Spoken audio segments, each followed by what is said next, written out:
आपला देश वाचवण्यासाठी डॉक्टर बाबासाहेब आंबेडकर यांना देशाचा राष्ट्रपिता घोषित करण्याची आपली मागणी आपण शासनापर्यंत करणं हेच आपलं राष्ट्रीय दायित्व आहे.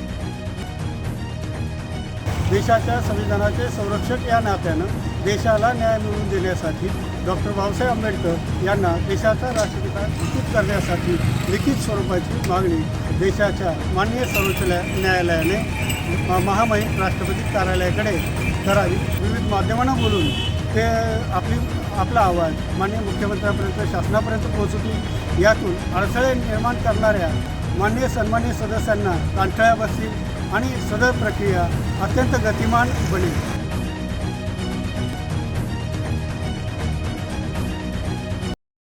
आपण सर्वोच्च न्यायालयाकडे डॉक्टर बाबासाहेब आंबेडकरांना राष्ट्रपिता घोषित करण्याची मागणी केलेली आहे. तर काय कारण आहे नेमकं सर्वोच्च न्यायालयाकडे का मागणी केली? नमस्कार, जय भीम सर्वांना. सर, राष्ट्रनायक डॉक्टर बाबासाहेब आंबेडकर जन्मनातील राष्ट्रपिता या पुस्तकातील पत्र 23 जानेवारी 2024 रोजी आम्ही देशाचे सर्वोच्च न्यायालयाला पाठवलं व याद्वारे सदर प्रक्रियेत पुढाकार घेऊन महामहिम राष्ट्रपती कार्यालयाकडे लिखित स्वरूपात मागणी पोहोचवण्याची आग्रही विनंती केली. आजपर्यंत देशाच्या सर्वोच्च न्यायालयाच्या प्रशासनानं आमची मागणी माननीय मुख्य न्यायमूर्ती यांच्यापर्यंत पोहोचवलेली नाही. देशाच्या सर्वोच्च न्यायालयाकडे सदर मागणी करण्याचं प्रमुख कारण म्हणजे डॉक्टर बाबासाहेब आंबेडकर यांची मार्गदर्शन जी देशाचं सामाजिक स्वास्थ्य, राष्ट्रीय सुरक्षा, देशाची अखंडता अबाधित राखण्याची जनचेतना निर्माण करण्यास उत्सुक आहेत. त्याच्या विपरीत व्यवस्था देशात उभ्या केल्या गेल्या. काही व्यवस्था ह्या संविधानाच्या मार्गदर्शनाच्या विपरीत उभ्या केल्या गेल्या. यातून देशात नवनवीन समस्या निर्माण होतील. देशाचे माननीय मुख्य न्यायमूर्ती सर्वोच्च न्यायालय यांना मी व माझ्यासारखे सामान्य कष्टकरी नागरिक हे देशाच्या संविधानाचे संरक्षक मानतात.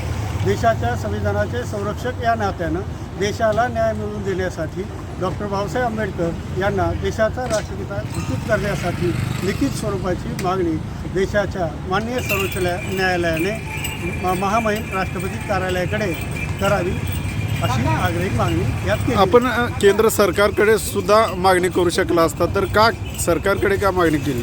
तर कसं आहे, ती मागणी करत असताना मी एक सामान्य कष्टकरी फेरीवाला फाटका माणूस आहे.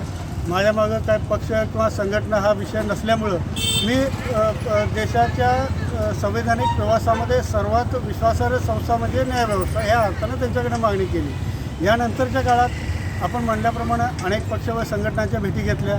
त्या पक्ष व संघटनांनी मुख्यमंत्र्यांकडे सदर प्रक्रियेत पुढाकार घेण्यासाठी आग्रही मागणी केली. आणि ह्याबाबत आपल्याला सांगायला आनंद होत आहे की 3-4 महिन्यापूर्वी मला काही पक्ष संघटनांनी बोलून घेतलं. त्यामध्ये RPI आठवले पक्ष, RPI गवई पक्ष, पीपल्स रिपब्लिक पार्टी या पक्षाने मला बोलून घेतलं आणि त्यांनी सांगितलं की माननीय मुख्यमंत्री देवेंद्र फडणवीस साहेब यांनी आपल्या संबोधनामध्ये डॉक्टर बाबासाहेब आंबेडकर हे राष्ट्रपुरुषच आहेत असं नमूद करत आपल्या मागणीसंदर्भात पुढाकार घेण्यासाठी सकारात्मक व सहमत असल्याचं त्यांनी सूचित केलेलं आहे. आम्ही याबाबत शासनाकडे पाठपुरावा करत आहोत. शासन सकारात्मक आहे, लवकरात लवकर शासन पुढाकार घेईल. मात्र या बाबीला जवळजवळ 3-4 महिने उलटून गेली. मात्र आज सगळ्यात शासनाने याबाबत पुढाकार घेतलेला नाही. याबाबत अशी जनभावना बनत आहे की काही माननीय विधानसभा सदस्य सदर प्रक्रियेत अडथळे निर्माण करत असावे. याबाबत आपल्या माध्यमातून महाराष्ट्र राज्य विधानसभेच्या सर्व माननीय सन्माननीय सदस्यांना अत्यंत आग्रहपूर्वक, अत्यंत कणखरपणे सांगायचं आहे, सदर प्रक्रियेबाबत शासनाने लवकरात लवकर पुढाकार घेणं ही आपली वैयक्तिक जबाबदारी आहे. ते आपलं राष्ट्रीय दायित्व आहे. जनभावना आहे. हजारो लाखो देशवासियांच्या नजरा आपल्या दिशेनं आहेत, आपल्यावर आहे.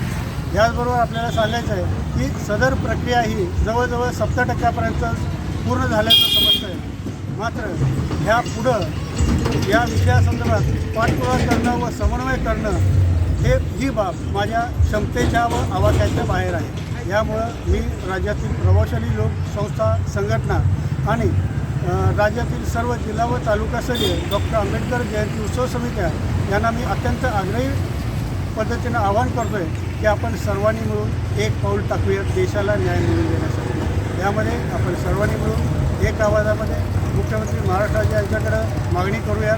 त्याचबरोबर आपल्या विधानसभा मतदारसंघातील माननीय सन्माननीय आमदारांकडे आपण जाऊन त्यांना विचारूयात आपण आमच्या मागणीसंदर्भात सकारात्मक आहात का. विविध माध्यमांना बोलून ते आपला आवाज माननीय मुख्यमंत्र्यांपर्यंत शासनापर्यंत पोहोचवतील, यातून अडथळे निर्माण करणाऱ्या माननीय सन्माननीय सदस्यांना कांठळ्या बसतील आणि सदर प्रक्रिया अत्यंत गतिमान बनेल। याबाबत शेवटी आपल्याला सांगायचं म्हणजे डॉक्टर बाबासाहेब आंबेडकर यांच्या 135व्या जयंतीनिमित्त त्यांना खरी आदरांजली व अभिवादन म्हणजे आपला देश वाचवण्यासाठी डॉक्टर बाबासाहेब आंबेडकर यांना देशाचा राष्ट्रपिता घोषित करण्याची आपली मागणी आपण शासनापर्यंत करणं हेच आपलं राष्ट्रीय दायित्व आहे आणि हेच खरं बाबासाहेबांना त्यांच्या 135व्या जयंतीनिमित्त खरं अभिवादन आहे असं मी मानतो।